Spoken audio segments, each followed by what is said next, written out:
Hey there everyone. It seems like I'm kind of off center from the camera. Hopefully I'm not. I wanted to chat a little bit today on a concept I was thinking of, which is bind runes versus sigils. The reason this came up was because last full moon I put together both, actually, for a little project for my brother. And in working on that, I realized that some people may not be clear on when or how or what, regarding sigils and or bind runes. I know sigils are very popular amongst the witchy, and bind runes, of course, are for anyone who uses the runes in divination or in their ritual and spell work. I like both. I tend to use the runes a bit more just because that's something I use more. But here's my take on these two items and how they're used. So, bind runes. These are based in the runic alphabet. I like the Elder Futhark. Other people use the younger, and there are some additional versions that were all created after the Elder Futhark, but I like the older one. And these runes are used as a means of divination, as a script. If you happened to see my video on magical alphabets, I've got more information on it there on why these symbols are so powerful and so useful. But the way that I use these to create bind runes is basically taking the idea. A bind rune is just what it sounds like. It is one rune, one magical purpose item created from several of the individual runes. There's a few ways to do this. You can just line them up in a sentence, use them that way, or otherwise position them, next to each other in a certain, like a wheel, or maybe 2 rows, however you want to do it. I like layering them one on top of the other to create a symbol. And when doing this, the idea is you want at least 2 runes, probably not more than 5, because then it gets a bit murky with everything all combining together.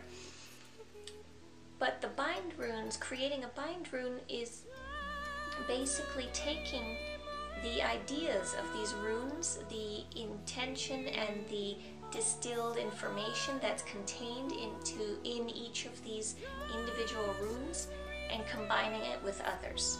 So you would find the runes that best match the intention you're going for and put them together. That is where I see the difference between runes and sigils. Sigils, again, can be made in various different ways. You can have alphabet boxes that you connect the letters you want and use that line formation as a sigil. You have the rose cross with the different Hebrew alphabet letters, and again, you find the letters that you want. I've never used that. I think it's interesting, but I haven't personally used it. But you create a symbol that way, or you can do it the way I like to, and that is you write out your intention, just like you're writing out an affirmation, and then you go back through your sentence and you remove all of the vowels. In some cases, other people's do it I can't talk today, other people's. In some cases, in others, people do it a little bit differently, in which they just remove all of the duplicate letters. The way I do it, I first remove the vowels and then all of the additional duplicate letters. So you condense that down to just a few letters, and then you layer those together to create something visual, to create a picture that you use to house your intent. How I view this as different from the bind runes is that in writing out your intention or your affirmation, whatever you're using, you get to be a lot more specific. You can be as specific as you want in that case for what you want to happen. The bind runes, you can't really do that because you're adjusting your intent to the runes that are available. With the sigils, it's the opposite. You're adjusting the sigil to your intent. So I think both ways are valuable. Both ways are certainly fun and useful. I think whichever one you go with should depend on what your intent is and what kind of feeling you want when you create your pictorial sigil or bind rune.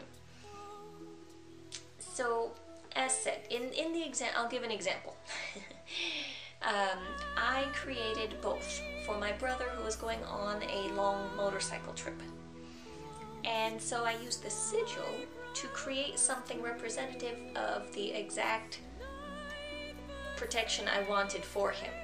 This is who he is, this is what's going on, this is what I want to happen. Make it so. Go with it. And condense that down into the sigil for him. With the runes, I took that same idea of what kind of protective power I wanted for him, and I chose the runes that I thought fit best.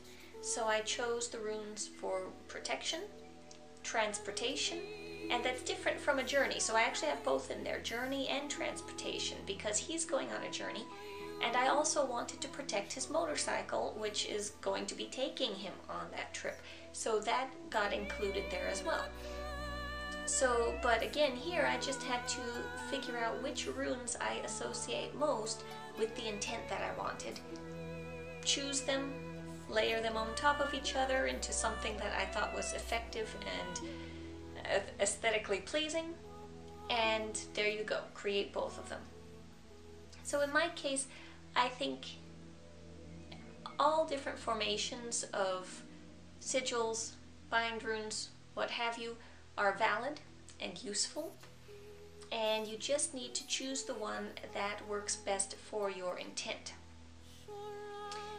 I just had another idea that I lost I was going to share with you, but if I think of it, I'll let you know. In the meantime, I will also have a companion blog post to this video because I'm definitely not going into any sort of detail with this.